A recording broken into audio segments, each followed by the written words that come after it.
Bayangkan dari kotak kayu besar yang cuma bisa memproyeksikan bayangan sampai perangkat mungil di saku kita yang bisa motret, merekam video 4K, bahkan ngedit foto langsung. Dan semua itu terjadi hanya dalam 200 tahun. Dan percayalah, ceritanya bukan soal teknologi, tapi juga soal mimpi manusia buat menghentikan waktu.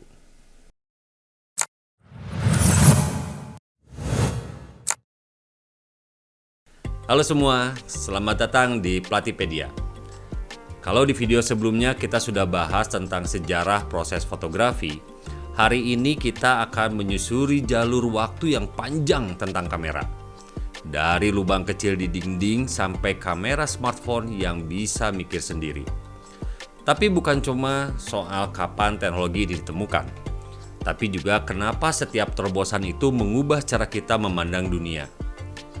Di video ini, saya akan menjelaskan perkembangan teknologi kamera dari masa ke masa, berdasarkan dari jenis kamera yang populer dan dikenal luas oleh masyarakat dunia.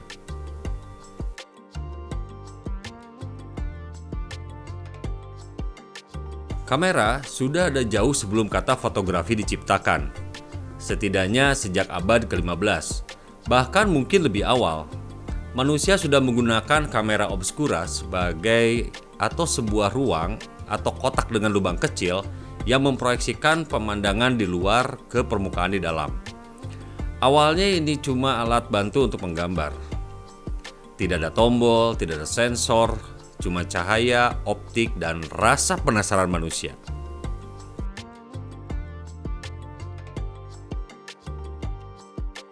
Abad ke-16 di Italia, Girolamo Cardano, seorang dokter dan filsuf, melihat kamera obscura dan berpikir, kalau lensa cembung bisa bikin penglihatan manusia lebih jelas, kenapa tidak dipasang di sini? Maksudnya di kamera obscura ya. Begitu lensa itu dipasang, gambar jadi terang dan tajam. Seolah kamera obscura baru saja dapat sepasang mata.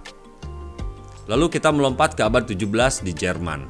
Johann Zahn membawa ide ini lebih jauh.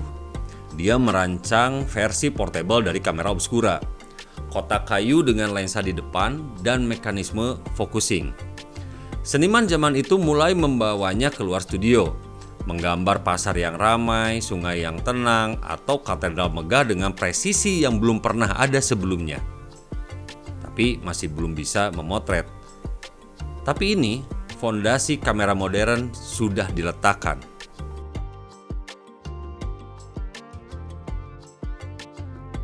Awal tahun 1800-an, Joseph Nicephore Niepce di Prancis berpikir, gimana kalau gambar dari kamera obscura bisa kita simpan untuk selamanya. Dan pada tahun 1826, dia meminta pembuat lensa terkenal, Charles and Vincent Chevalier, membuat kotak kayu khusus yang bisa menampung plat logam berlapis bitumen pekat cahaya. Hasilnya, foto pertama yang dia buat yang sampai sekarang masih ada, yaitu pemandangan dari jendela rumahnya. Lalu kemudian pada tahun 1830-an, sejarah fotografi benar-benar dimulai.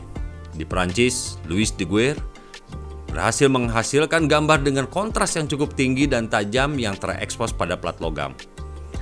Plat tersebut dilapisi dengan perak iodida, kemudian dipaparkan dengan uap merkuri, dan gambar difiksasi dengan larutan garam dapur.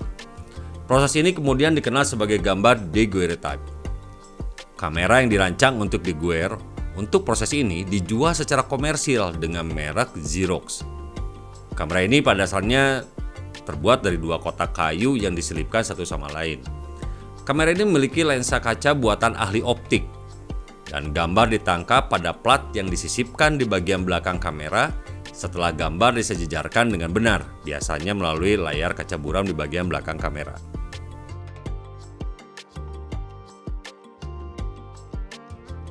Sekarang kita cerita di tahun 1850-an. Kamera mulai memakai billows atau lipatan kain, atau bisa terbuat juga dari kulit gelap yang menghubungkan lensa dan bodi. Lipatan ini disebut billows. Dan idenya sebetulnya terinspirasi dari peralatan optik dan instrumen ilmiah sebelumnya seperti mikroskop dan teleskop yang memerlukan mekanisme memanjang dan memendek untuk mengatur fokus. kamera ini tidak satu penemu tunggal, melainkan inovasi kolektif yang berkembang dari teknologi optik. Para pembuat kamera di masa itu, terutama di Eropa dan Amerika, mulai mengadaptasi prinsip ini ke fotografi. Bellows memberikan fleksibilitas. Fotografer bisa menggeser lensa maju atau mundur supaya bisa memfokuskan gambar dengan akurasi yang tinggi, tapi tetap menjaga cahaya agar tidak bocor. Menjelang akhir 1800-an, inovasi mulai mengubah bentuk kamera ini. Produsen seperti Kodak, Voigtlander, dan Zeiss memikirkan cara membuat desain Bellows yang bisa dilipat masuk ke bodi kamera. Inilah cikal bakal folding kamera atau kamera lipat. Saat digunakan, kamera dibuka dan Bellows memanjang. Setelah selesai, lensa dan papan depannya bisa dilipat rata ke dalam bodi, membuatnya jauh lebih mudah dibawa. Terobosan ini mencapai puncaknya pada tahun 1912 ketika Kodak memperkenalkan Fast Pocket Kodak atau VPK. Kamera ini menggunakan roll film alih-alih plat kaca atau plat logam seperti dulunya, dan ukurannya kecil, ringan, dan benar-benar muat di saku rompi. Di mana Perang Dunia ke-1, VPK ini menjadi kamera favorit para tentara. Mereka membawanya ke medan perang, menyelipkannya di saku seragam dan memotret momen-momen langka di garis depan. Dan juga kehidupan sehari-hari mereka di medan pertempuran, hingga mereka pun bisa mendokumentasikan rekan-rekan seperjuangannya. Bagi banyak orang, kamera Bellows dan folding ini bukan hanya perangkat teknis. Ini adalah saksi bisu yang merekam dunia dengan cara baru. Mengubah fotografi dari seni yang terbatas di studio menjadi sesuatu yang bisa dibawa kemana saja. Folding Bellows kamera yang sangat populer adalah Insign Clito. Dibuat Horton Butcher di London yang dibuat sekitar tahun 1920.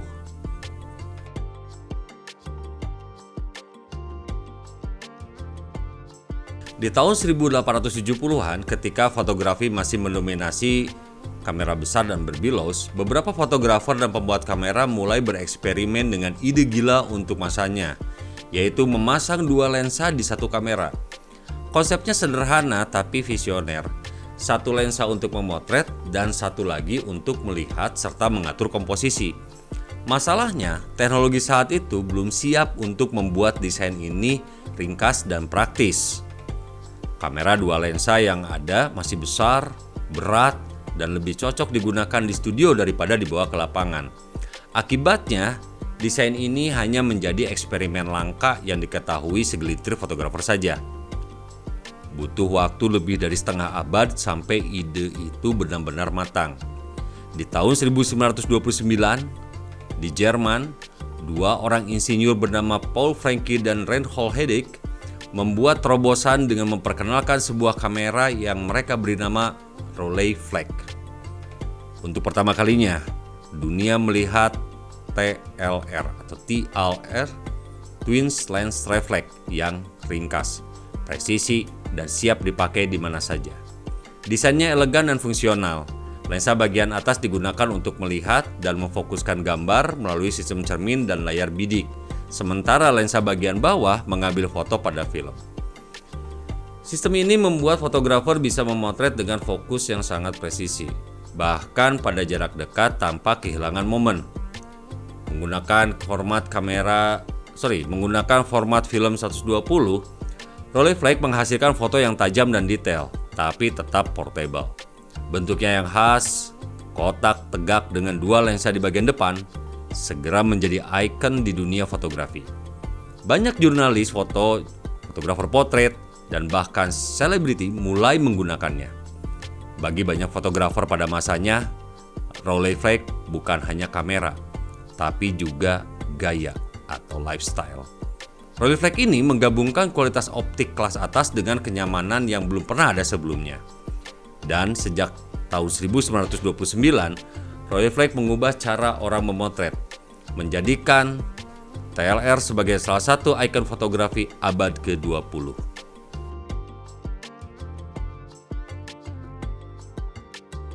Di awal abad ke-20, fotografi mulai bergerak menuju format yang lebih kecil dan praktis. Salah satu terobosan besar datang dari teknologi yang awalnya digunakan di dunia militer, yaitu rangefinder. Alat pengukur jarak berbasis optik yang memanfaatkan dua jendela untuk menghasilkan gambar ganda. Tapi ketika kedua gambar itu disejarkan, artinya fokus sudah tepat. Gagasan untuk menaruh rangefinder di kamera muncul pada tahun 1910. Bahkan pada tahun 1918, seorang letnan komandan di Amerika Serikat mengajukan patennya untuk rangefinder yang terhubung langsung dengan mekanisme fokus lensa. Awalnya ini hanya digunakan untuk kapal perang dan artileri, tapi tak lama kemudian para pembuat kamera melihat potensinya untuk fotografi. Perjalanan menuju kamera rangefinder modern dimulai di Jerman pada tahun 1925 ketika Leica 1 diluncurkan. Kamera ini mempopulerkan film 35 mm untuk fotografi, tapi belum memiliki rangefinder bawaan. Fotografer harus mengira-ngira jarak atau menggunakan alat terpisah. Lompatan besar terjadi pada tahun 1932. Leica memperkenalkan Leica 2. Kamera 35 mm pertama dengan built-in couple rangefinder. Kini fotografer cukup melihat ke jendela bidik, menyelaraskan dua bayangan, dan fokus pun langsung akurat. Fitur ini membuat fotografi menjadi lebih cepat, tepat, dan nyaman, terutama untuk street fotografi dan jurnalis. Era keemasan rangefinder berlanjut di tahun 1930-an sehingga 1950-an. Perusahaan seperti Kodak, Canon, dan Nikon mulai memproduksi model mereka sendiri. Seringkali dengan viewfinder yang lebih besar, lensa yang tajam, dan desain yang lebih tahan banting. Puncaknya datang pada tahun 1954 ketika Leica meluncurkan Leica M3. Kamera ini adalah mahakarya teknik Jerman.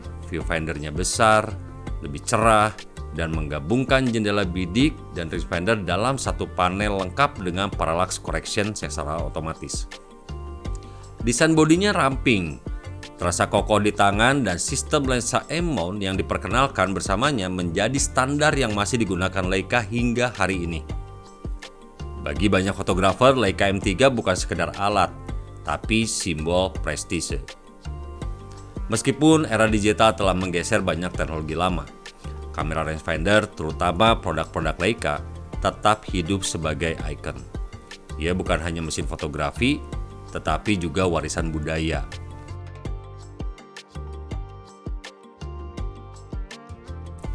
Kamera SLR dimulai jauh sebelum namanya populer. Pada pertengahan abad ke-19, fotografer dan pembuat kamera mulai bereksperimen dengan ide revolusioner. Bagaimana kalau kita melihat langsung melalui lensa yang sama yang akan digunakan untuk memotret? Nah, dari pertanyaan itu, mereka itu menginginkan apa yang dilihat fotografer di viewfinder adalah harus persis dengan apa yang akan terekam di plat atau film. Gagasan ini melahirkan konsep single lens reflex atau SLR, menggunakan cermin dan layar fokus untuk menampilkan gambar dari lensa utama. Versi paling awalnya seperti rancangan Thomas Sutton pada tahun 1861. Kameranya masih berukuran besar, rumit, dan ditujukan untuk kamera format besar. Tapi dunia berubah cepat. Memasuki awal abad ke-20, roll film membuat kamera menjadi lebih kecil dan praktis.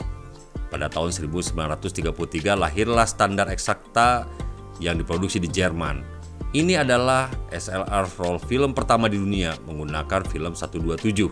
Desainnya memberi fleksibilitas luar biasa, lensanya bisa diganti, fokusnya akurat, dan framingnya sangat presisi. Namun, terobosan yang benar-benar mengubah sejarah datang pada tahun 1936 dengan Kine Exakta. Kamera ini adalah SLR 35 mm pertama di dunia. Ukurannya compact, penggunaan film format kecil yang mudah didapat, tapi tetap membawa semua keunggulan sistem SLR. Kini semua fotografer bisa membawa kamera kemana saja, dengan kualitas yang setara dengan kamera studio pada masanya. Meski begitu, ada satu masalah yang masih mengganggu fotografer. Ketika mereka melihat melalui viewfinder, gambar tampak masih terbalik antara kiri dan kanan. Ini membuat komposisi agak membingungkan, terutama untuk fotografi yang cepat atau fotografer jurnalis. Solusi jeniusnya muncul pada tahun 1947. Dua kamera, Rectaflex dari Italia dan Contact S dari Jerman, memperkenalkan teknologi pentaprisma. Bentuknya seperti prisma 5 sisi yang diletakkan di atas viewfinder. Fungsinya adalah membalikkan gambar agar fotografer melihat dunia seperti aslinya, tidak lagi terbalik. Pentaprisma inilah yang menjadikan SLR benar-benar nyaman dipakai. Dari sini desain SLR modern lahir, memadukan lensa yang bisa diganti, frame-nya akurat, dan pandangan yang alami. Tak heran, SLR mendominasi fotografi profesional dan amatir selama lebih dari setengah abad. Sampai akhirnya harus digeser perlahan oleh kamera digital dan mirrorless.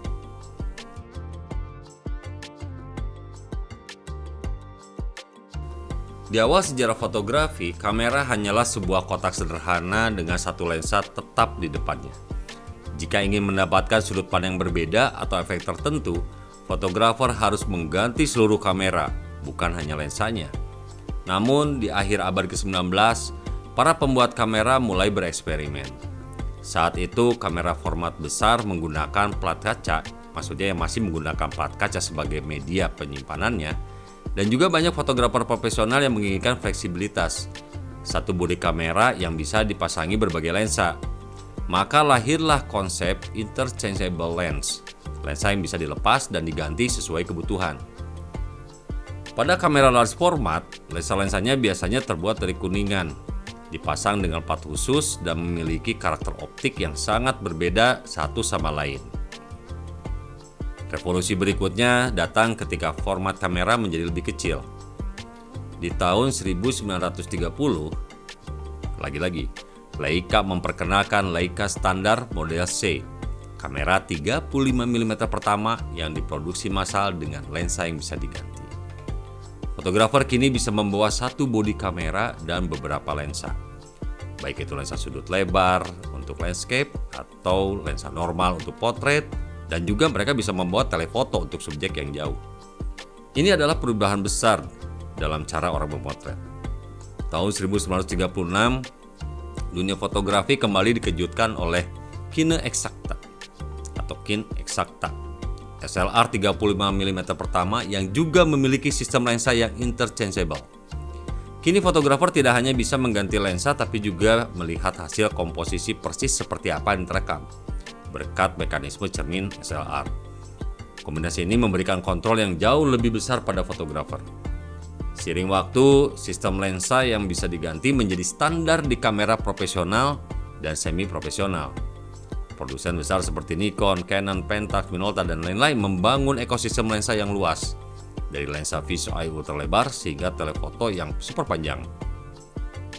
Keunggulan utama kamera interchangeable lens bukan hanya soal fleksibilitas di optik, tapi juga tentang membangun hubungan jangka panjang antara fotografer dan sistem kameranya.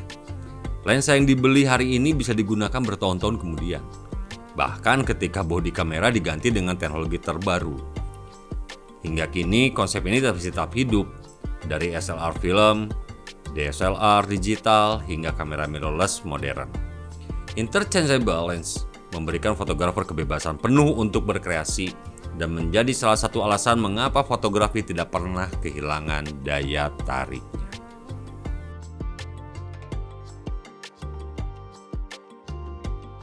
Sejak awal fotografi, memotret selalu identik dengan proses yang ribet. Mengatur fokus manual, mengukur cahaya, bahkan menyiapkan plat atau roll film secara hati-hati. Tapi, di akhir abad ke-19, sebuah revolusi lahir yang mengubah cara orang melihat fotografi. Tahun 1988, George Eastman dan perusahaannya, Kodak, meluncurkan sebuah kamera kotak sederhana dengan slogan yang sangat legendaris, "You press the button, we do the rest." Inilah kamera Kodak Box, kamera yang tidak memerlukan pengaturan rumit. Cukup arahkan, tekan tombol, dan hasilnya akan diurus oleh pihak Kodak. Fotografer tinggal mengirimkan kameranya ke pabrik, lalu menerima cetakan foto beserta kamera yang sudah diisi ulang filmnya. Konsep ini sebenarnya adalah point and shoot pertama dalam sejarah. meskipun istilahnya tempo hari belum digunakan. Kemudian di tahun 1963, Kodak kembali membuat gebrakan dengan memperkenalkan Instamatic 100.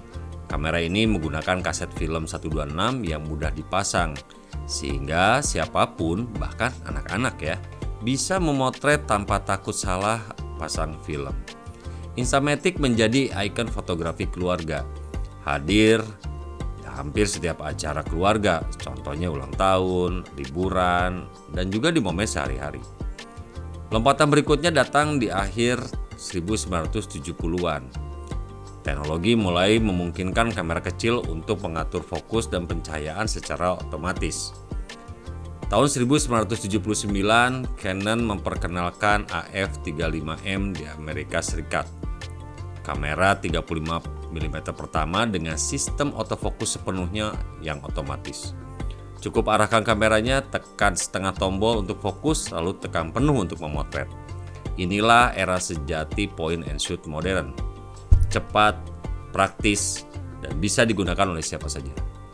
Memasuki tahun 1980-an hingga 1990-an, kamera point and shoot semakin populer.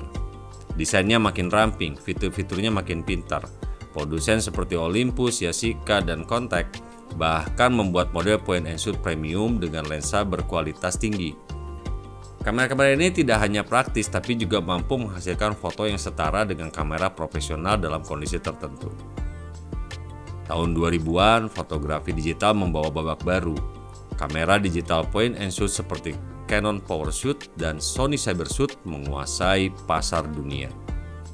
Fotografer tak perlu lagi mengganti film, bisa memotret ratusan foto dalam sekali jalan dan langsung melihat hasilnya di layar LCD. Namun semua itu berubah saat smartphone dengan kamera berkualitas mulai mengambil alih di awal tahun 2010. Penjualan kamera point and shoot anjlok, tapi warisannya tetap hidup. Prinsip yang dibawa sejak era Kodak Box hingga digital, kemudahan, kecepatan, dan aksesibilitas kini menjadi standar di dunia fotografi modern. Bagi jutaan orang, point and shoot bukan sekedar alat. Ia adalah gerbang pertama menuju dunia fotografi. Kamera yang membuat siapa saja bisa memotret tanpa harus menjadi seorang ahli.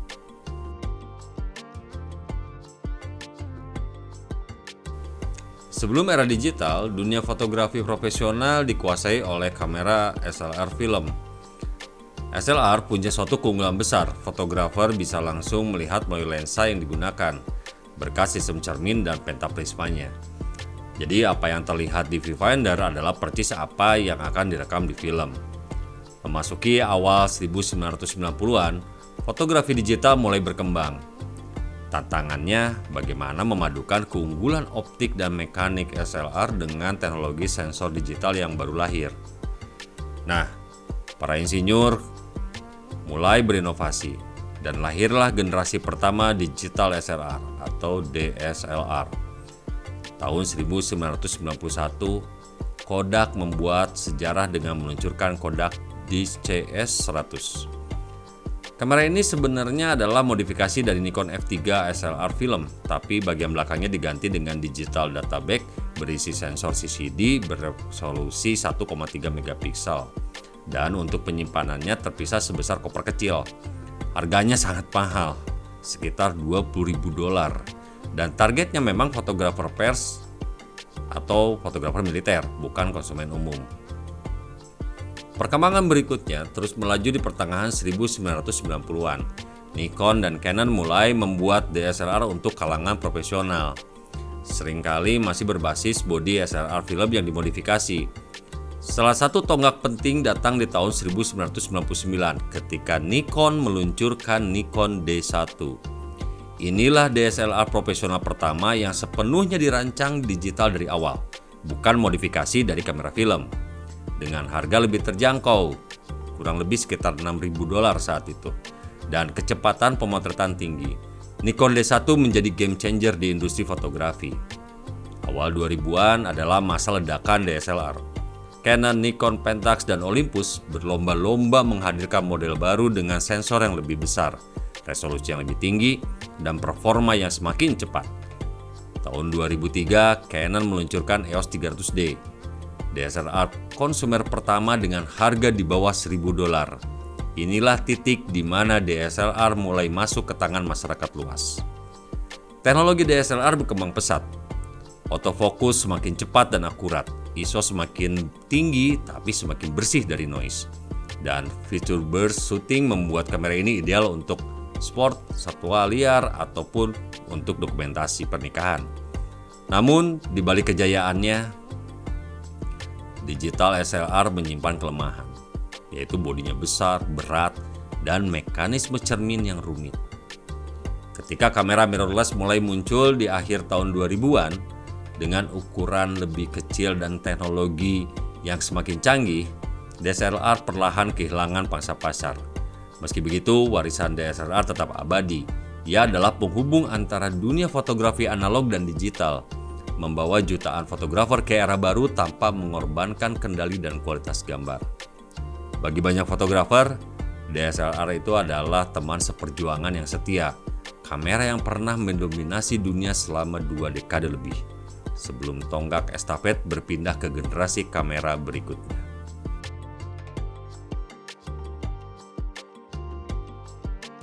Sebelum era mirrorless, dunia fotografi digital dikuasai oleh DSLR.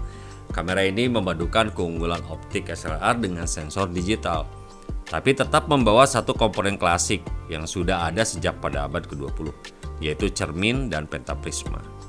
Masalahnya, komponen ini membuat DSLR menjadi besar dan berat, dan juga mekaniknya rumit. Seiring teknologi berkembang, para insinyur kamera mulai bertanya-tanya, kalau kita sudah punya sensor digital dan layar elektronik, apakah kita masih butuh cermin? Dari sinilah ide mirrorless lahir. Kamera dengan lensa yang bisa diganti, tapi tanpa mekanisme cermin dan pentaprisma. Langkah awalnya muncul di tahun 2004 ketika Epson RD1 dirilis. Secara teknis, ini adalah kamera digital mirrorless pertama di dunia. Bentuknya mirip kamera rangefinder klasik menggunakan lensa Leica M1, tapi sepenuhnya digital. Meski tidak dipasarkan masif, RD1 membuktikan bahwa konsep mirrorless bisa terwujud. Titik balik besar datang pada tahun 2008. Panasonic dan Olympus, dua produsen yang sebelumnya lebih dikenal di kamera compact atau point and shoot, meluncurkan Panasonic Lumix MC-G1. Inilah kamera pertama dengan sistem Micro Four Thirds. Sistem lensanya baru yang memang dirancang untuk kamera tanpa cermin. Dan Lumix MC-G1 menggunakan electronic viewfinder untuk menggantikan pentaprisma, membuat bodinya jauh lebih kecil dan ringan dibandingkan DSLR. Setelah itu, gelombang inovasi mirrorless mulai bergulir. Sony masuk ke pasar dengan seri Nex pada tahun 2010, menawarkan sensor APS-C. Ini sensor lumayan besar ya, tapi di dalam bodi yang mungil. Fuji juga ikut bermain dengan X-Pro One pada tahun 2012, menggabungkan estetika rangefinder retro dengan teknologi digital modern. Namun, momen yang benar-benar mengubah peta industri terjadi di tahun 2013 ketika Sony meluncurkan Alpha 7, kamera mirrorless full frame pertama. Ini adalah pernyataan yang sangat tegas. Mirrorless bukan lagi kamera alternatif, tapi sudah bisa bersaing langsung dengan DSLR profesional. Perlahan tapi pasti, produsen besar ikut masuk ke arena. Canon merilis sistem EOS R pada tahun 2018 dan Nikon memperkenalkan seri Z, dan Panasonic mengembangkan seri S untuk full frame-nya.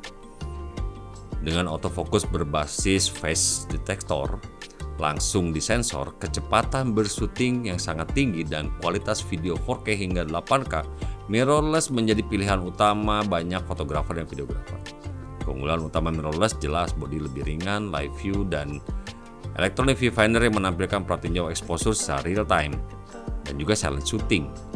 tanpa suara cermin, serta inovasi cepat berkat desain yang lebih sederhana. Kini hanya dalam waktu kurang dari 2 dekade, mirrorless berhasil menggeser dominasi DSLR yang bertahan lebih dari 20 tahun. Dari Epson RD1 yang eksperimental, Panasonic G1 yang melopori sistem baru, hingga Sony Alpha 7 yang mengguncang pasar profesional, sejarah mirrorless adalah kisah keberanian industri untuk meninggalkan tradisi demi masa depan. Dari ruang gelap di zaman kuno sampai kamera canggih yang bisa pas di saku, perjalanan kamera adalah kisah manusia yang selalu ingin mengabadikan waktu. Teknologi berubah, tapi rasa ingin menangkap momen tetap sama. Terima kasih sudah ikut perjalanan ini bersama Platipedia. Saya Om Hans, sampai jumpa di cerita berikutnya. Tetap berkarya.